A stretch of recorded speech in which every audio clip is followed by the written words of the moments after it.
Bonjour à tous et à toutes, j'espère que vous allez très bien et du coup c'est parti pour une nouvelle vidéo et dans cette vidéo nous allons voir comment est-ce qu'on peut créer une clé USB bootable à l'aide du logiciel PowerISO. Et du coup comment les faire? Vous devez être en possession d'une clé USB bootable de 8, 16 ou 32 et avoir aussi installé le logiciel PowerISO sur votre ordinateur. Premièrement, je vais commencer par brancher la clé USB à mon ordinateur.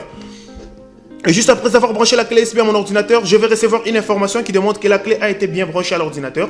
Et du coup, je vais fermer la fenêtre et je vais me rendre sur la barre des tâches et prendre PowerISO comme logiciel déjà. Et juste ici, nous sommes à l'intérieur de l'application PowerISO et nous allons nous rendre sur Continuer l'évaluation. Et juste après avoir cliqué sur Continuer l'évaluation, au-dessus de cette application, nous allons voir, nous avons beaucoup de menus qui s'imposent. Et juste ici, nous allons aller sur Outils. N'oubliez pas Outils, je souligne Outils. Et dans Outils, nous allons nous rendre sur Créer un lecteur USB bootable. Et je fais un clic dessus. On va me demander de démarrer le logiciel PowerISO en tant qu'administrateur. Je vais cliquer sur OK. Je clique aussi sur Oui. Et du coup, je vais encore me rendre une seconde fois sur Continuer l'évaluation. Et au niveau de Continuer l'évaluation, nous aurons une petite interface qui va s'afficher. Et au niveau de cette interface, nous allons lire Fichier image source. Et du coup, nous allons nous rendre dans les dossiers de l'ordinateur pour cibler le système d'exploitation installé. Et par défaut, vous allez voir que moi déjà, on a souligné ou on a déjà sélectionné le système d'exploitation. Et par défaut, je vais me rendre dans la partition locale F.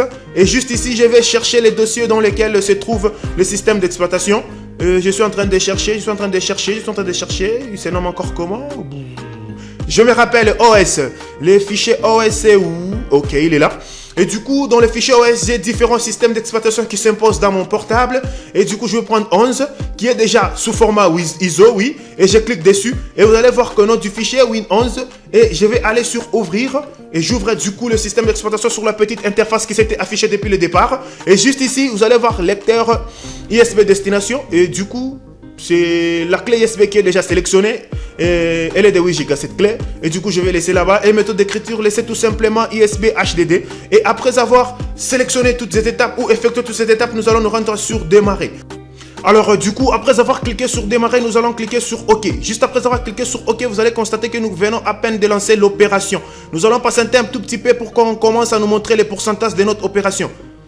Et du coup, qu'est-ce qu'on nous dit au-dessus de la petite interface? On dit écriture lecteur USB 0%. Et du coup, qu'est-ce qu'on va remarquer? Nous allons remarquer, oh, on passe déjà à 1%. Et du coup, nous allons attendre jusqu'à ce qu'on atteigne les 100%. Alors, comme vous allez le remarquer très bien, que vous allez constater que l'opération est en train d'avancer. Et du coup, nous sommes écriture lecture USB à 13%. Et nous allons patienter jusqu'à ce qu'on atteigne le 100%. Et du coup, l'opération est en train d'avancer. Cela veut dire que vous avez bien respecté toutes les opérations. Et là, nous sommes déjà à 99%, comme vous allez le remarquer. Bientôt, là, nous aurons à atteindre 100% déjà. Et du coup, l'objectif sera atteint. Et nous avons déjà atteint 100%. Et qu'est-ce qu'on nous dit en message? Écriture lecteur USB réalisé avec succès. Et du coup, nous n'avons qu'à cliquer sur OK. Après avoir cliqué sur OK, nous allons encore cliquer sur Fermer. Et juste après réaliser toute cette opération, on ferme aussi cette fenêtre. Et pour moi, vous serez déjà du coup à mesure d'installer un système d'exploitation à l'aide de la clé USB qui a été bootée à 100%. Merci à vous d'avoir resté attaché à la vidéo du début jusqu'à la fin. N'oubliez pas de la partager, de liker ainsi que de nous laisser un commentaire.